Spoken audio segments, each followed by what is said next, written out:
పెట్టే మాటలు, మోసపూరితమైన మాటలు వినకండి. ఈ జమ్మికుంటను అభివృద్ధి చేసే అవకాశం మాకు ఇవ్వండి. ఢిల్లీ నుంచి నిధులు తెచ్చే అవకాశం మాకు ఇవ్వండి. పన్నులు పెంచే కాంగ్రెస్ బీఆర్ఎస్ బుద్ధి చెప్పండి.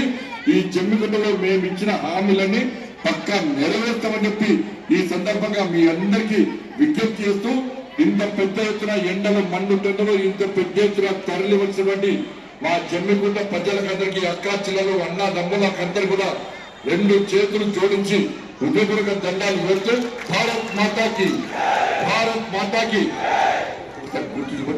పైసలు పైసలు పైసలు పైసలు ఏ గుర్తే, ఏ గుర్తు, ఏ గుర్తు.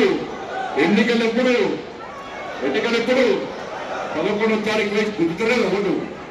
భారత్ మాతాకి జై శ్రీరామ్, జై శ్రీరామ్. అందరూ కూడా లీడర్లు అందరూ కూడా కొద్దిగా ఎన్నికవ్వండి, అభ్యర్థులు ముందు రండి. మీ అందరూ పైసలు మాయి. ఇప్పుడు బియ్యం పైసలు ఉరియాక బియ్యం ఓడిస్తాను ఓడుతుంది కదా. ఆ రేషన్ శాతంలో మోడీ సార్ ఫోటో పెట్టిందా గట్టే. ఈయన పైసలన్నీ మాయి, మనం 10 రూపాయలు తెచ్చిందా అంటారు. మనం ఏం చేస్తాం లెక్క చూపెట్టుకోవాలి. నేను లేనప్పుడు అని విలువరు. ఈ టీవీలో నాకు చూపెట్టకపోదు అంతమంది. ఇప్పుడు చూపెడతాను. ఈ టీవీలో నన్ను చూపెట్టరు అంతకుముందు. మా పేపర్లో మా ఫోటోలు ఇయ్యరు. వాళ్ళు ఏం చేయకుండా వాళ్ళు రాస్తారు అంతమంది. ఇప్పుడు మొత్తం మారిపోయలేదు. మంచోడు పేపర్లో మంచోడు తప్పకుండా గట్టి వాళ్ళు. ఇక ఏం చేయాలంటే గిన్ని పైసలు తెచ్చినాక ఇక మీరు ఇప్పుడు అందుకే ఢిల్లీ ఎవరు పైసలు తెస్తారో వాళ్ళకి అధికారం ఇస్తే మీకు అభివృద్ధి జరుగుతుంది. మీరు మాకు అధికారం కూడా ఉన్న పైసలు మొత్తం డైవర్ట్ అవుతాయి. అవి శాస్త్రం ఉంది కదా. వడ్డించేటోడు మనోడు వస్తే బంతుల చివరికున్న లడ్డు వస్తుందట. తెచ్చేది మేము, పంచేది ఇంకోటైతే. రోడ్ల కోసం పైసలు ఇస్తే వాడు జీతాలు కడతాడు. లైట్ల కోసం పైసలు ఇస్తే కరెంటు బిల్లు కడతాడు. ఓట్ల కోసం పైసలు ఇస్తే అవసరం పడాలి. నలుగురు చూస్తున్నారు. ఏదో ఒక్క కాంప్లెక్స్ లేదా, ఒక్క రోడ్ లేదా. ఈ కాలంలో మున్సిపాలిటీలో నీరు వరదలు వస్తే మునిగిపోతుందంటే నాకు వస్తుంది. మీరు ఎట్లా పరిస్థితులు అర్థమవుతుంది. నాకేమో మోసం చేసే మాటలు తెలియదా. అబద్ధాలు చెప్పుడు రాలే, నమ్మించుడు అసలే రాలే, హామీలు చూడు ఇంకా అసలే రాలే. మీరేమో మీ మాటలు నమ్మాలి.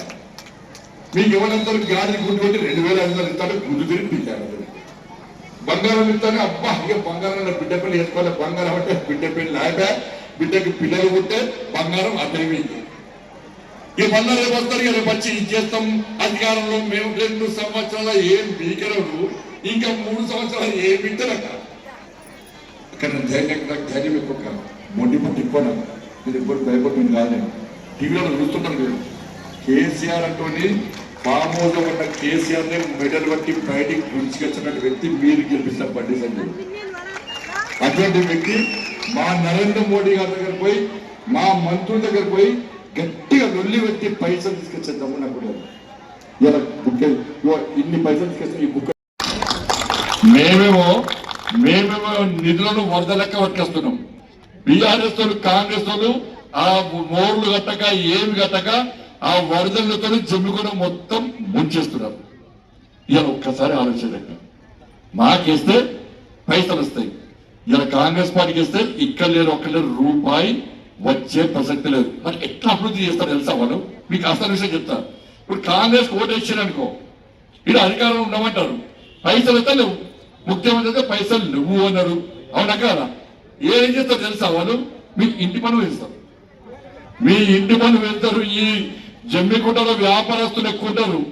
నేను వ్యాపారస్తులకు చెప్తున్నా, ఈసారి బీజేపీ కన్నా గెలవకుంటే, బీజేపీకి ఓటేస్తే ఢిల్లీ నుంచి గల్లీకి పైసలు తీసుకొస్తాను. జమ్మికుంట గల్లీకి కాంగ్రెస్ వాళ్ళకు ఓటేస్తే వాళ్ళు మీ పన్నులు వేస్తారు, వ్యాపార పన్ను వేస్తారు, ఇంటి పన్ను వేస్తారు, నల్ల పన్ను వేస్తారు, కరెంటు ఛార్జీలు వేస్తారు.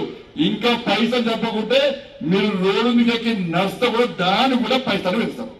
పెంచుకుంటారా? కడతారా? మరి ఎట్లా కట్టాలి? ఎట్లా అభివృద్ధి ఎట్లా జరగాలి చెప్పుకుంటారు? చెప్పు ఎట్లా చేయాలి? బీజేపీ కొట్టారు. మీరు పువ్వుతు కొట్టేస్తే పన్నులు పెంచాం. ఎవడన్నా పన్నులు పెంచితే ఆ ఫైల్ తీసుకుపోయి ఆ నాయకులను పట్టేసి తీసుకుపోయి నేను మాటిస్తున్నా, ఇలా మాకు అధికారం ఇవ్వకుండా మాత్రం మీ పన్నులు పెడితే వాళ్ళు పన్నులు పెడితే పైసలు వాళ్ళ దగ్గర లేవు. మా మోడీ షాప్ దగ్గర పొట్టు పైసలు ఉన్నాయి. పైసలు తీసుకొచ్చే బాధ్యత నాది. పన్నులు పెంచే కాంగ్రెస్ పార్టీ బీఆర్ఎస్ పార్టీ కావన్నా పన్నులు పెంచకుండా ఢిల్లీ నుంచి పైసలు తీసుకొచ్చి ఈ జమ్మిగుంటను అభివృద్ధి చేసే పువ్వు గుర్తు బీజేపీ కావన్నా ఒక్కసారి జమ్మిగుంట ప్రజలు ఆలోచించాల. వాళ్ళు పైసలు ఇచ్చి మోసం చేద్దాం ప్రయత్నం చేస్తున్నారు. వాళ్ళు పైసలు పొట్టుకొని సంపాదించారు. బీఆర్ఎస్ వాళ్ళు 10 సంవత్సరాలు దోసుకున్నారు. ఇక కాంగ్రెస్ వాళ్ళు ఆవురమనేటే ఉన్నారు. వాళ్ళు ఎప్పుడు అధికారం చేస్తారంటే అంత అధికారం వచ్చి పొట్టు చంపుతున్నారు. పైసలు ఇచ్చిరా? ఇప్పుడు నేను నచ్చిపోయా తీసుకో అర్థం పైసలు నానే తీసుకోండి. కానీ ఓటు మాత్రం ఏం చేస్తారు? ఈ పైసలు వద్దనుకుంటే తీసుకొచ్చి మా వాళ్ళకి మాకేమవుతుంది మేము తీసుకోండి ఇస్తారు. తీసుకోలేదు కదా మరి మా దగ్గర పైసలు ఇవ్వక మా దగ్గర. వీళ్ళందరూ గుణవంతులు, వాళ్ళంతా ధనవంతులు. వీళ్ళ కోటేస్తే వాళ్ళు మీ దగ్గరికి వస్తారు. వాళ్ళ కోటేస్తే వాళ్ళ దగ్గరికి మీరు పోవాలి. వాళ్ళు మీ దగ్గర ఉన్నా మీరు వాళ్ళ దగ్గరకు పోనా ఒక్కసారి ఆలోచించండి. నేను చేద్దామంటే చేయనియరా? ఇప్పుడు చేయనిస్తున్నారు. అన్ని తీసుకొస్తున్నా, ఇంకా తీసుకొస్తా. ఇన్ని పైసలు తీసుకొచ్చినా ఇంకా తీసుకొస్తా. ఇలా కరీంనగర్ చూడండి. కరీంనగర్ అంతకుముందు ఎట్లుండే 1600 కోట్ల రూపాయలు తీసుకొస్తా. కరీంనగర్ అర్థంగా తీర్చిదిద్దా. అలా తీసుకొచ్చే అవకాశం ఉంది. వీళ్ళు ఏం చేస్తారంటే వీళ్ళు తీసుకొస్తా అంటే అప్పో నువ్వు తీసుకురా, నువ్వు తీసుకొస్తే పేరు నీకు వస్తుంది. పేరు కోసం చూస్తారా? ప్రజల కోసం చూస్తారా? చెప్పక ఎవరి కోసం చూస్తారు? ఇలా ప్రజల కోసం మేం చూస్తుంటే వాళ్ళేమో పేరు కోసం చూస్తున్నారు. ఇలా ముఖ్యమంత్రి ఏమన్నాడు మొన్న? నీవన్నీకి 2500 తులం బంగారం అప్పుడు ఏదో చెప్పినా అన్నాడు. బీజేపీలో ఏమిచ్చినట్టే గాడిద గుడ్డిచ్చిను అన్నాడు. మరి మీకు ఏమిచ్చినట్టు ఇప్పుడు కరవేదండి? గాడి గుడ్డు గుడి అని ఏమి ఇయ్యలే. ఇలా మేము ఢిల్లీ నుంచి ఈ జమ్మిగుంట గల్లీకి నేను పైసలు తీసుకొస్తా. ఢిల్లీ నుంచి ఇలా బీఆర్ఎస్ కోటేషన్ అనుకో, బీఆర్ఎస్ కోటేస్తే బీఆర్ఎస్ నా ఇక్కడ లేరు, నా అక్కడ లేరు, నా గర్గ నా ఘాక. అది ఓడలేసండి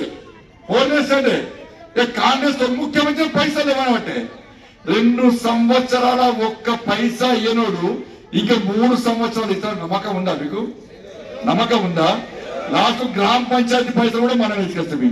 ఇవాళ జమ్మిగుంట మున్సిపాలిటీ బీజేపీని గెలిపిస్తే ఈ తెలంగాణ రాష్ట్రానికి 500 కోట్లు మేము పట్టుకొస్తాం. మోడీ గారు తెలంగాణ రాష్ట్రానికి.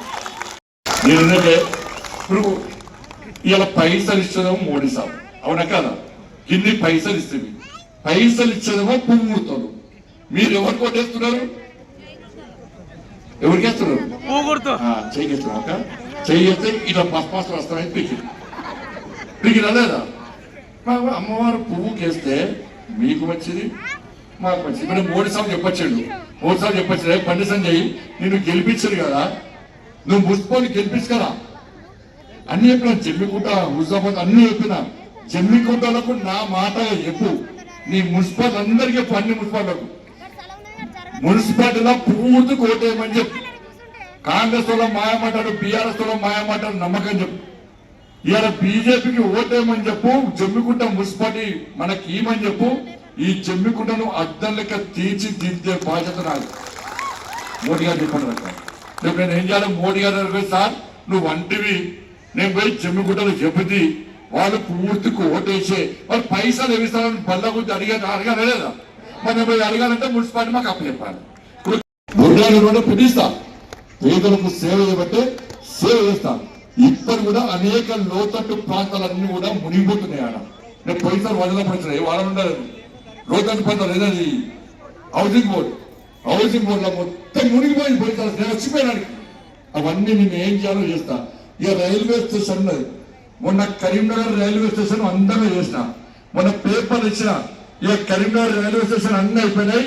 నెక్స్ట్ జమ్మిగుంట రైల్వే స్టేషన్ సంగతి ఏదో చూస్తా అని చెప్పిన.